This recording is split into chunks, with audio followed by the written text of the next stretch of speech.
Ah, attends, j'arrive. Je suis là. Donc, perdre du poids en courant, est-ce que c'est possible? Et du coup, je vais parler aussi de mes essais. Parce que dans la vidéo précédente, je te parlais que je voulais perdre 15 kilos. 15 kilos cette année, je me suis pas vraiment fixé d'objectifs précis, de trucs 200 grammes par semaine ou quoi. Juste, je voudrais te parler dans cette vidéo de mes essais, de mes expériences, qui pour l'instant ne fonctionnent pas vraiment parce que j'ai pas été vraiment très régulier et je pense qu'ils ne fonctionnent pas aussi parce que j'ai la mauvaise méthode, je pense, pour l'instant. Mais voilà ce que j'essaie de faire. Et ensuite, je vais te partager aussi une vidéo que j'ai trouvée, une vidéo YouTube qui est pas très longue, qui fait 7 minutes et qui résume assez bien aussi mon idée. Je suis pas d'accord avec tout ce qu'il y a dans cette vidéo, mais j'aime beaucoup le fond, le fond du message. Je vais te la partager juste après. Donc, déjà, pourquoi donc déjà, reprenons les bases. Je cours, je me suis lancé le défi de courir tous les jours pendant cette année 2025. C'est pas un défi sportif, c'est pas un défi de performance parce que je veux pas du tout la performance. Alors attention, je suis en train de faire le montage de la vidéo et je m'aperçois que j'ai dit que c'est pas un défi sportif et un défi de performance. Alors c'est vrai, mais au moment où je tourne cette vidéo, ce n'est pas un défi sportif ni de performance. Mais bien sûr, j'ai envie de me lancer des défis sportifs, pas des défis de performance. En fait, ça sera ma performance personnelle parce que je n'ai jamais été, honnêtement, j'ai jamais été super performant en course à pied. Mais voilà, mais ce sera des performances à mon niveau. Et du coup, si tu as envie de suivre ces performances, si tu as envie de suivre mon évolution, je te l'ai pas dit dans la vidéo là, mais n'hésite pas à t'abonner à la chaîne et n'hésite pas à mettre un petit pouce sous la vidéo. Ça fait toujours plaisir, ça plaît à l'algorithme et puis ça plaît à mon ego aussi. Je veux juste entraîner premièrement mon cerveau et deuxièmement mon corps à avoir des habitudes, à avoir cette habitude déjà de courir parce que aussi je suis convaincu que l'homme est fait pour courir, que l'homme est né pour courir et que l'homme doit s'adapter à ce mode de vie. Et du coup aussi, tiens, j'ai mon petit, je le vois sur le côté, j'ai mon petit agenda. Je me suis donné aussi des habitudes. Ouais, je me suis donné des habitudes parce que je les avais pas et c'est pas évident pour moi non plus de le faire tous les jours. Alors courir tous les jours, bizarrement, c'est facile, mais par exemple écrire sur le carnet. Donc là, on est le 15 janvier, j'ai couru tous les jours depuis le début de l'année, mais par contre, je me suis lancé le défi d'écrire aussi tous les jours sur mon petit journal et j'ai loupé 2 jours. Donc tu vois, apparemment, c'est plus évident pour moi de mettre mes chaussures et tout pour aller courir malgré le fait qu'il fasse pas très chaud le soir non plus. Mais bref, voilà, on s'éloigne du sujet qui est de maigrir en courant.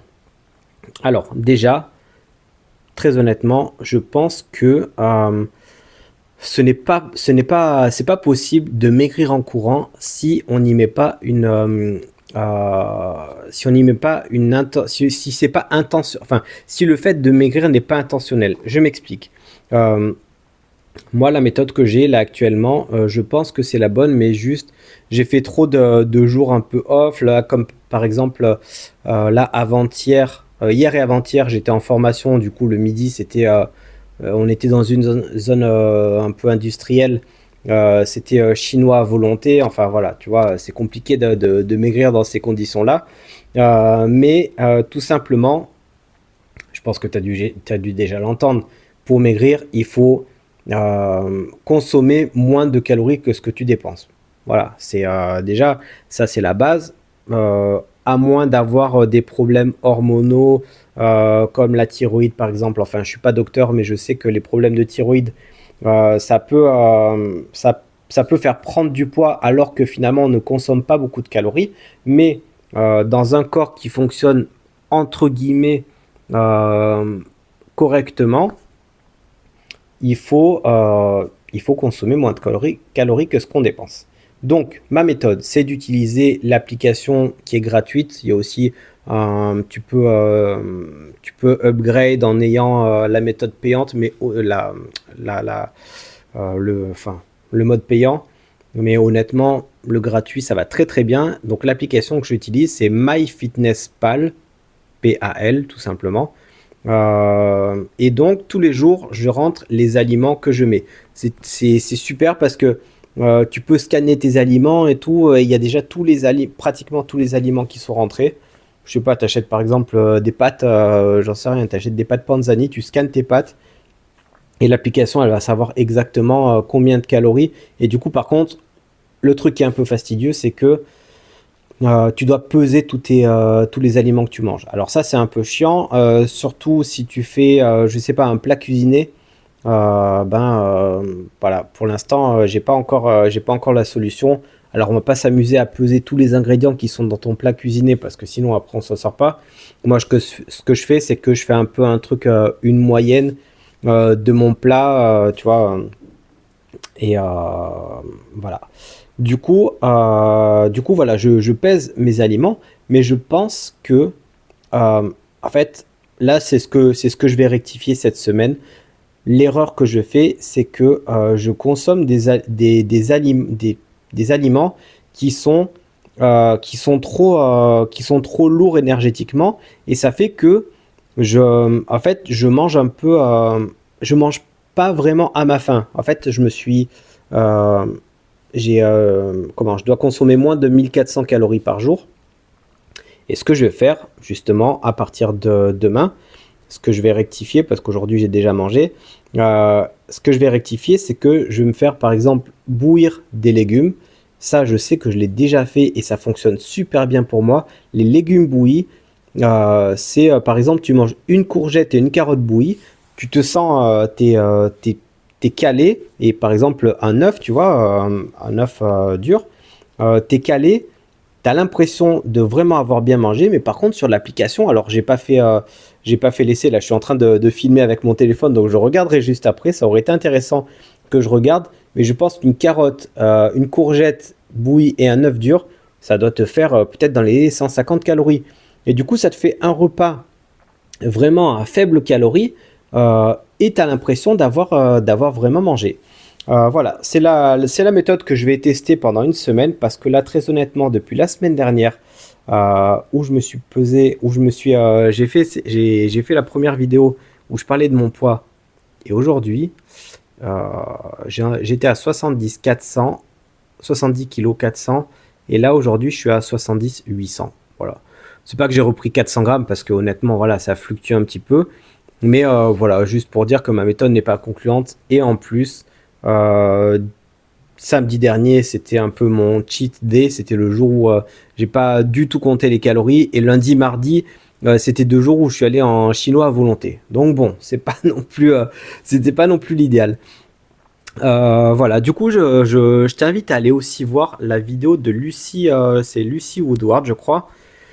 Je l'ai sauvegardé quelque part, la vidéo. Je vais te la mettre peut-être dans le petit i, là, dans le petit truc d'information en haut de la vidéo, de cette vidéo, et je te la mets aussi dans la description parce que je trouve que c'est intéressant la façon dont elle parle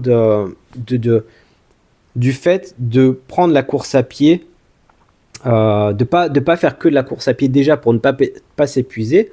Alors, on va dire moi ça risque pas, mais ça risque peut-être, j'en sais rien en fait. Je sais pas, au bout de 100 jours de course à pied comment je serai. Mais moi je me suis lancé le défi de faire 1 mile par jour. Elle, dans sa vidéo, elle dit courir tous les jours, pour elle c'est à peu près je pense une demi-heure, trois quarts d'heure. Donc déjà ça c'est sûr que je vais pas m'épuiser en courant. Mais aussi, elle parle du fait d'avoir un peu un corps harmonieux. Et ça, j'en ai vachement conscience parce que j'en ai pas parlé encore. Mais j'en parlerai dans une prochaine vidéo d'ailleurs parce que j'ai vachement progressé à ce niveau-là. Je fais tous les jours. Alors, Là, ça fait 2 jours que je l'ai pas fait, mais ça faisait 13 jours que je faisais des pompes et la planche juste après mon sport. Donc, je fais pas grand-chose vraiment. D'ailleurs, j'étais pas en capacité, enfin, j'étais pas en capacité physique. En fait, j'arrivais pas vraiment. Je me suis aperçu que faire des pompes et tenir la planche 1 minute, je n'étais pas capable. J'arrivais pas à faire plus de 5 pompes. Donc, déjà, je me suis aperçu l'état catastrophique de ma santé physique, même si j'en avais déjà un peu conscience. Mais par contre, je progresse assez vite. Là, j'en suis à pratiquement 2 fois 1 minute de planche et 2 fois 10 pompes. Mais honnêtement, tous les jours, ça progresse, je progresse bien. Et du coup, ça me permet aussi d'avoir, comme elle disait dans sa vidéo, un corps harmonieux. Et elle a vraiment des trucs sympas à partager sur sa vidéo. C'est juste 7 minutes. Donc, je t'invite à aller voir cette vidéo qui est super intéressante aussi. Allez, je te dis à bientôt dans la prochaine vidéo où je te partagerai le pourquoi de ce défi de courir 1 mile par jour pendant cette année 2025.